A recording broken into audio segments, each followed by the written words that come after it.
Start with the name of Allah who is most kind and most merciful. Dear friends, today we will talk about the torque. Before starting video, you are requested to press the bell icon and subscribe our channel. So now we will understand the concept of torque. Yes friends, so torque किसे कहते हैं? Simple, its definition is turning effect of force.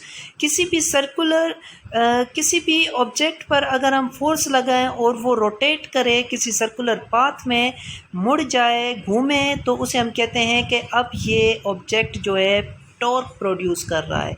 नीचे एक example में देखें तो ये एक व्हील है, तो जैसे इस व्हील पर फोर्स लगी तो ये क्या करेगा, सर्कुलर पाथ में घूमना स्टार्ट कर देगा।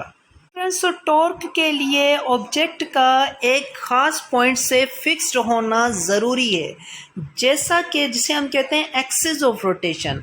ये एक व्हील है जो कि सेंटर से फिक्स्ड होता है, जिसे हम कहते हैं एक्सल। फ्रेंड्स, जैसे ही इस पर फोर्स लगेगी तो ये रोटेट करना शुरू हो जाएगा, ये घूमना शुरू हो जाएगा और टॉर्क प्रोड्यूस होना शुरू हो जाएगी। फ्रेंड्स, तो अगर हम इस डोर की एग्जांपल लें तो ये भी एक कॉर्नर से, एक साइड से जो है फिक्स्ड है, जिसे हम कहते हैं एक्सिस ऑफ रोटेशन, और इसी के गिर्द ये रोटेट करता है। तो क्या होगा, जब भी इस पर फोर्स लगेगी तो टॉर्क प्रोड्यूस।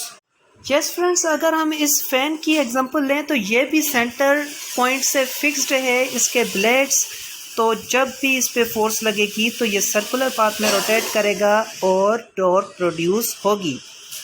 तो मज़ीद इसको एक्सप्लेन करते हैं कि ये एक ऑब्जेक्ट है जो कि एक सेंट्रल पॉइंट रेड से मार्क किया हुआ है, यहाँ पर ये फिक्स्ड है।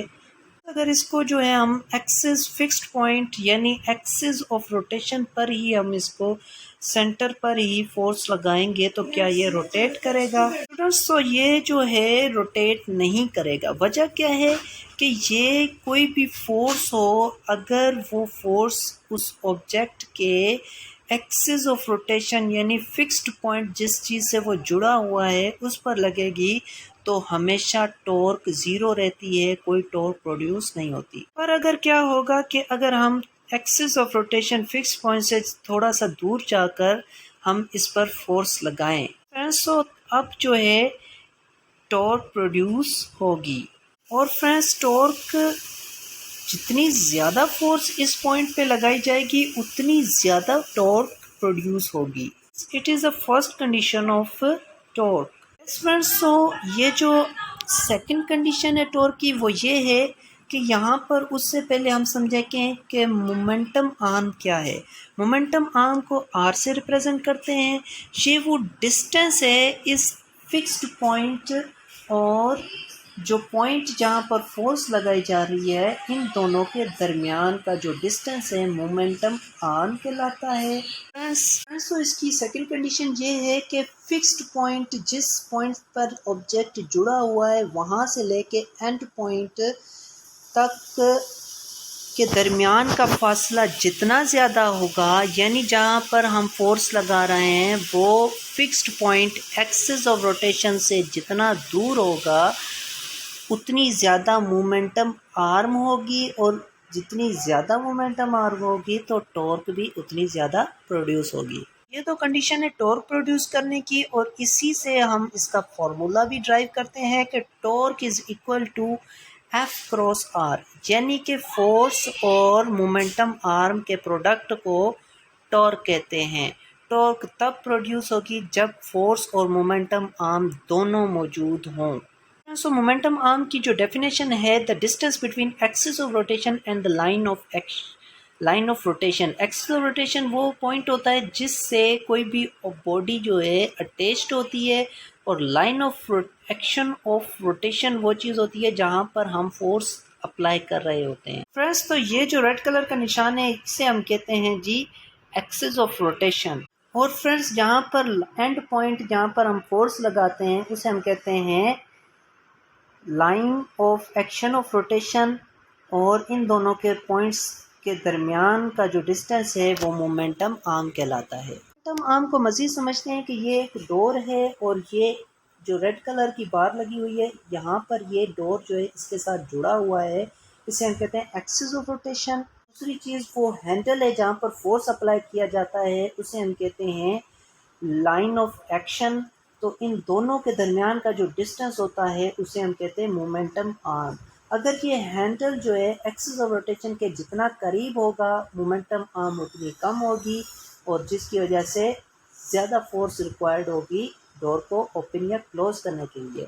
तो ये जो हैंडल है ये मोमेंट फिक्स पॉइंट से दूर इसलिए होता है कि मोमेंटम आर्म इन दोनों के दरमियान का जो फासला है वो बढ़ जाता है, और फासला बढ़ने से मोमेंटम आर्म बढ़ती है। As a result torque produce होती है। आसानी के साथ कम फोर्स लगाकर भी हम डोर को ओपन या क्लोज कर सकते हैं। इसी तरह इस स्टीयरिंग की एग्जांपल लें तो अगर हम इसके फिक्स पॉइंट यानी कि axis of rotation fix point जिससे ये स्टीयरिंग जुड़ा हुआ है वहाँ पर अगर हम फोर्स लगाएंगे तो क्या होगा कि मोमेंटम आर्म यहाँ पर ज़ीरो हो जाएगी, और यहाँ पर ये स्टीयरिंग रोटेट नहीं करेगा, टॉर्क प्रोड्यूस नहीं होगी। और किस लिए प्रोड्यूस नहीं होगी? क्योंकि यहाँ पर मोमेंटम आर्म जो है ज़ीरो है। हमने जो है उसके फिक्स पॉइंट पर फोर्स लगाई है, जिसकी वजह से क्या होता है, टॉर्क ज़ीरो हो जाती है। दूसरा केस जिसमें फोर्स ज़ीरो होती है वो ये है कि अगर हम इस सेंट्रल पॉइंट यानी फिक्स्ड पॉइंट से थोड़ा दूर जाकर जितना पॉसिबल है वहाँ पर अगर हम फोर्स नहीं लगाते, यानी मोमेंटम आर्म को हमने बढ़ा दिया है, यहाँ पर मोमेंटम आर्म बढ़ा दी है, मगर अगर हम इस पॉइंट पर फोर्स ही नहीं लगा रहे तो तब क्या होगा? तो उस केस में क्या होगा, जब फोर्स ज़ीरो हो जाएगी, मोमेंटम आर्म मौजूद हो, फोर्स ज़ीरो हो जाए तो टॉर्क उस केस में भी ज़ीरो होती है। तो शुरू में मैंने बताया था कि फोर्स और मोमेंटम आर्म दोनों का होना लाजमी है, तब जाके टॉर्क प्रोड्यूस होती है। तो टॉर्क का फार्मूला था, it is the cross product of the two vector forces position vector. ठीक हो गया, it is the cross product of two forces force and position vector.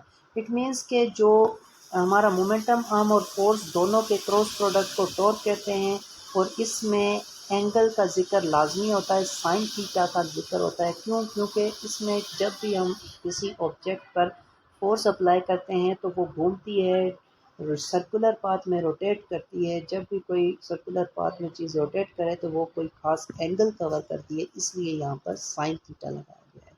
और साइन थीटा इसलिए लगाया गया है कि फोर्स और मोमेंटम आर्म के दरमियान जो है 90 डिग्री का एंगल होता है। ये टॉर्क एक वेक्टर क्वांटिटी है क्योंकि इसमें डायरेक्शन का भी जिक्र किया जाता है मैग्नीट्यूड के साथ। अगर हम इस एग्जांपल की बात करें टॉर्क के फार्मूले को साथ रखते हुए तो क्या होगा,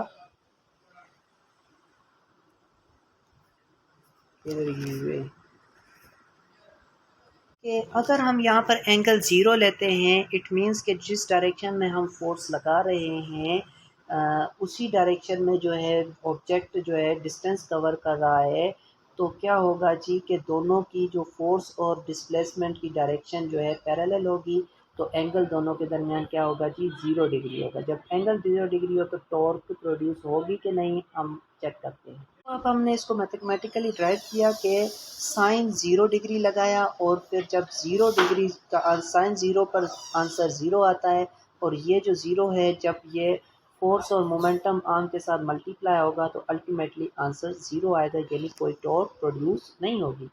ये क्या ऑब्जेक्ट सर्कुलर पाथ में रोटेट कर रहा है? जी नहीं, जब ये सर्कुलर पाथ में रोटेट ही नहीं कर रहा तो टॉर्क प्रोड्यूस नहीं होगी।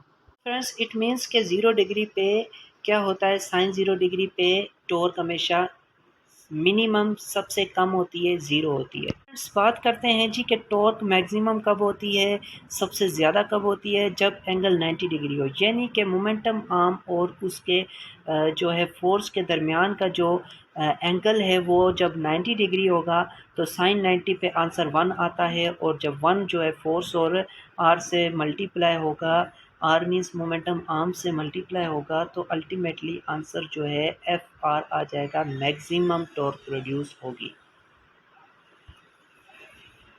और ये जो है रोटेट करना स्टार्ट कर देगा ऑब्जेक्ट।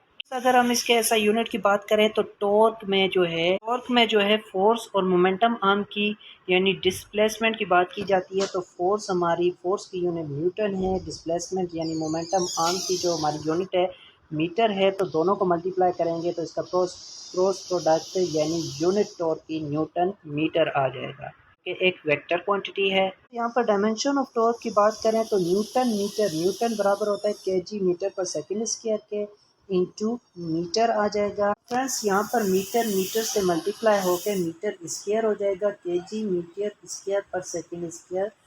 टॉर्क की दूसरी एसआई यूनिट हो जाएगी, एसआई नहीं सिर्फ यूनिट होगी। से अगर हम इसके डायमेंशन की बात करें तो अल्टीमेटली किलोग्राम को की डायमेंशन एम होती है और मीटर जो है लेंथ को मेजर करते हैं, मास किलोग्राम मास है, मीटर लेंथ है और सेकंड जो है टाइम की यूनिट है, तो ये होगा एम एल स्क्वायर पर टी स्क्वायर, ये होगी उसकी dimension. Yes friends, so I hope के you have like my video और इस वीडियो को मज़ीद शेयर करें ताकि फर्दर स्टूडेंट्स के कॉन्सेप्ट्स भी टॉर्क के रिलेटेड और फर्दर टॉपिक्स के रिलेटेड उनकी कॉन्सेप्ट्स जो हैं क्लियर हो सके। ओके, अल्लाह हाफिज़।